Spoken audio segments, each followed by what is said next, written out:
반갑습니다. 송주준입니다. 정치라고 하는 건 참 재밌는 것 같습니다.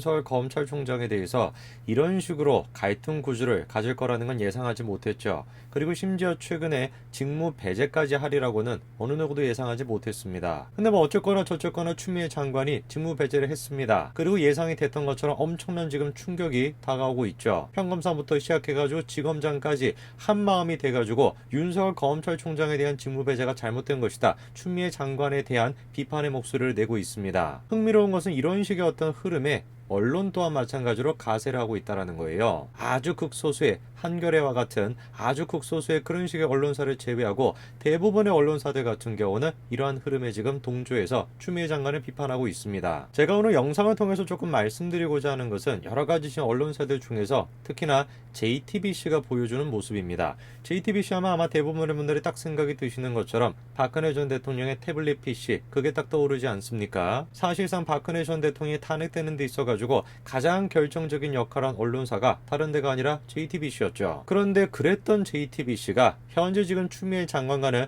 굉장히 지금 불편한 관계를 이어가고 있습니다. 오늘 저는 그거에 대한 내용을 좀 설명드리고자 합니다. 같이 한번 보시죠. 자, 제가 일단 몇 가지를 좀 업데이트 시켜 드려야 될 것 같습니다. 추미애 장관이 직무 배제의 사유 중에 한 가지로 들었던 것이 조국 전 장관 사건 등 주요 사건 재판부에 대한 불법 사찰을 했다라는 거 아니었습니까? 윤석열 검찰총장이. 이미 해당 내용에 대해서는 반박이 나왔습니다. 문서를 직접 작성한 사람이 뭐라고 얘기했어요? 직무 범위 벗어나지 않는다. 사찰이 아니다. 이미 밝혔습니다. 마치 이거는 우리가 수업을 선택할 때 수업 선생님의 성향이 어떤 것인지, 시험 공부를 할 때 이 출제 경향이 어떤 것인지 그 정도를 알아보는 수준밖에 안 된다라고 이미 해명을 했습니다. 그럼에도 불구하고 여당 쪽에서는 못 참죠. 이거를 지금 건덕지로 삼아가지고 윤석열 검찰총장을 몰아내야 되는 것인데 이 지금 해명을 어떻게 받아들일 수가 있겠습니까? 그 송영길 같은 사람들도 직접 나서가지고 뭐라고 했어요? 장관의 조치는 불가피한 게 아닌가 이런 생각이 든다면서 특히 제가 본 것은 판사의 불법 사찰 의혹인데 이게 사실이라면 심각한 상황이 아니겠습니까? 이렇게 얘기했죠. 놀랍게도 송영길 의원뿐만 아니라 현직 지금 판사 또한 마찬가지로 대법원은 윤석열 총장을 고발하라 이렇게까지도 얘기했습니다. 검사가 증거로 재판할 생각을 해야지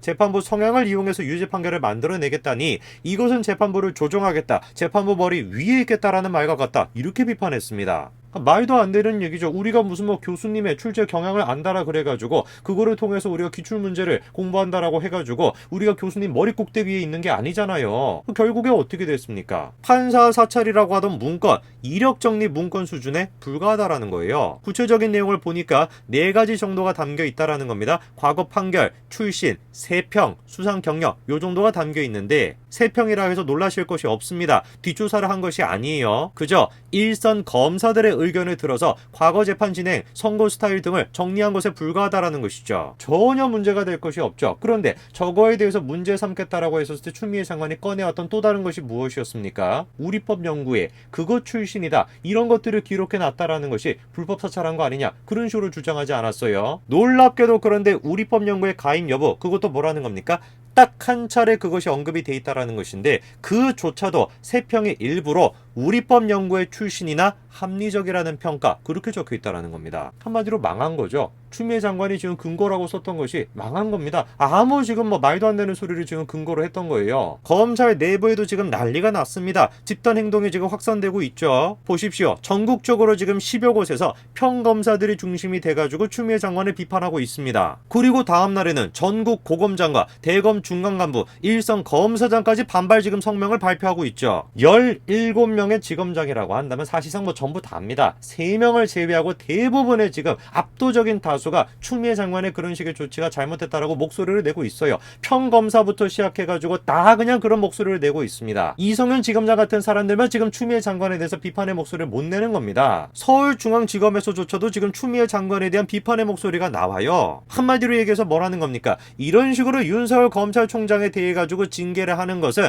검찰개혁 정신에도 역행한다라는 것이죠. 부끄럽지 않을까요? 제가 뭐 지검장 같이 뭐 훌륭한 사람은 아닙니다만 저였으면 정말 부끄러움을 느꼈을 것 같아요. 뭐 검찰 내부에서 이런 식의 반응이 나오는 거야 당연한 거 아니겠습니까? 왜? 너무 말이 안 되는 얘기니까. 근데 제가 조금 주목을 하는 것은 언론의 입장이에요. 언론 보세요. 초유의 검찰총장 직무 배제 철저한 진상 규명을 이런 식의 지금 사설을 올렸습니다. 내용을 보니까 뭐 이렇게 나와 있죠. 급기야 검찰총장 직무 배제라고 하는 국면까지 치달은 것을 이유야 어찌됐든 불행한 일이 아닐 수 없다. 뭐 이렇게 좀 양보하는 것 같더니 추 장관이 윤 총장을 둘러싸고 제기된 의혹 사안들의 종합판이라고 할 만한 징계 청구 사유들을 내놓은 만큼 무엇보다 사실관계를 명백히 밝힌 일이 중요하다. 이렇게 얘기합니다. 뭐 여러 가지 지금 수식어들을 막 붙여놨는데 한마디로 얘기해서 뭐겠습니까? 의혹을 제시했으니까 사실관계를 명확하게 해라. 뭐 이 얘기 아니에요. 당연한 얘기죠. 당연한 얘기인데 왜 그 얘기는 빼놓고 얘기하세요? 의혹만으로 검찰총장을 저런 식으로 직무 배제를 시킨 것은 헌정사상 초유의 일이다. 상상을 지금 초월하는 끔찍한 일이다. 왜 그 얘기는 빼놓고 얘기하세요? 한겨레 신문은 신문으로서 최소한의 양심이 있다라고 한다면 저런 식의 사설 쓰시면 안 됩니다. 완전히 지금 뭐 정당의 지금 기관지처럼 저런 식의 사설을 내놓아가지고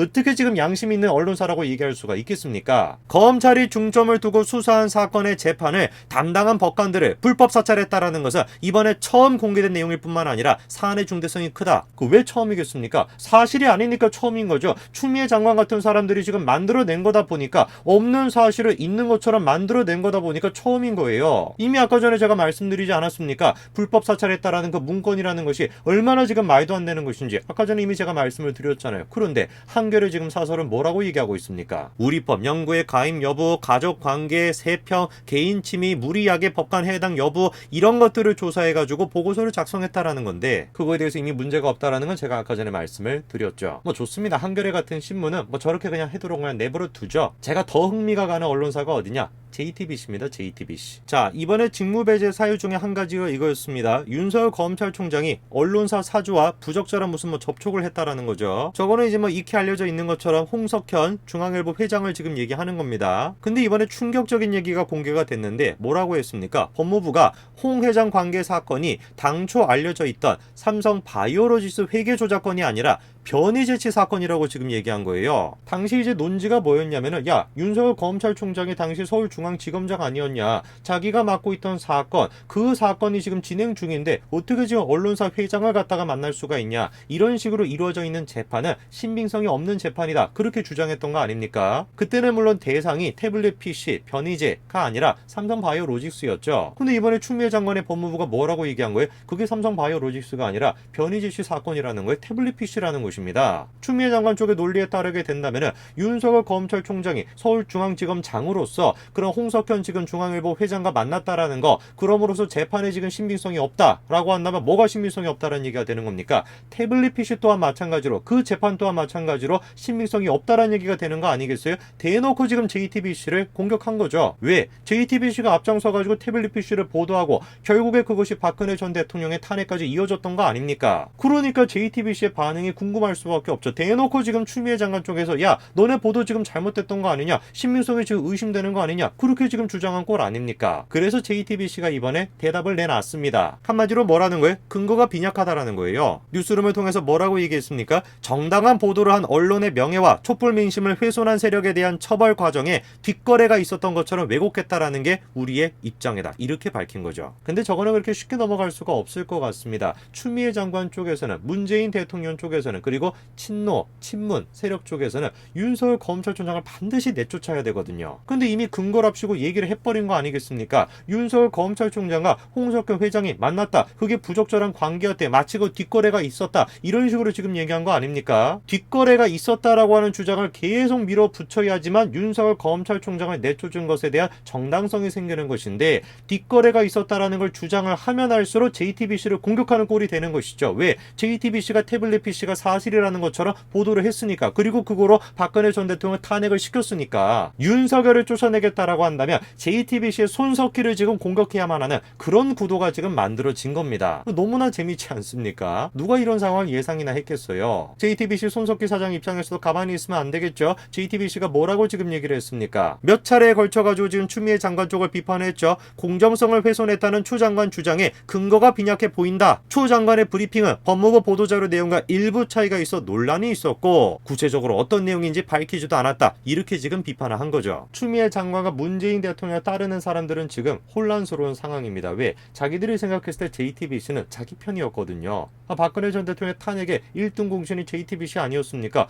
당연히 자기 편이라고 생각을 했죠. 근데 JTBC도 살겠다라고 한다면, 살아남겠다라고 한다면 어떻게 해야 되는 거겠습니까? 추미애 장관을 비판을 해야 되는 것이고, 추미애 장관을 비판하게 된다면 같이 동조를 했다는 문재인 대통령 또한 마찬가지로 비판을 할 수밖에 없는 거예요. 그러다 보니까 지금 어떤 여론이 형성이 되고 있는 겁니까? JTBC한테 무슨 뭐 배신을 당했냐? JTBC 지금 누구 편인 것이냐? 보은색은 지금 막 급할 때 나오는 것이지 난리가 났습니다. 지금 윤석열이 쫓겨난다라고 한다면 JTBC도 마찬가지로 쫓겨내야 되는 것이고, JTBC가 살겠다라고 한다면 윤석열도 살아야 되는 이런 지금 묘한 관계가 만들어진 것입니다. 우선 일단 첫 번째로 JTBC는 추미애 장관과 문재인 대통령 쪽에 반기를 드는 그 지금 모양새를 선택했습니다. 자기들도 아마 살아야 되겠죠. 그리고 누구보다도 자기들이 잘 알 것입니다. 우리가 살기 위해선 추미애 장관과 문재인 대통령이 나가야 한다라는 것을. 참으로 이들의 구도가 재미난 구도인 것 같습니다. 어떻게 흘러가는지 앞으로 제가 상세하게 보도해 드리도록 하겠습니다. 오늘까지 말씀드리겠습니다. 감사합니다.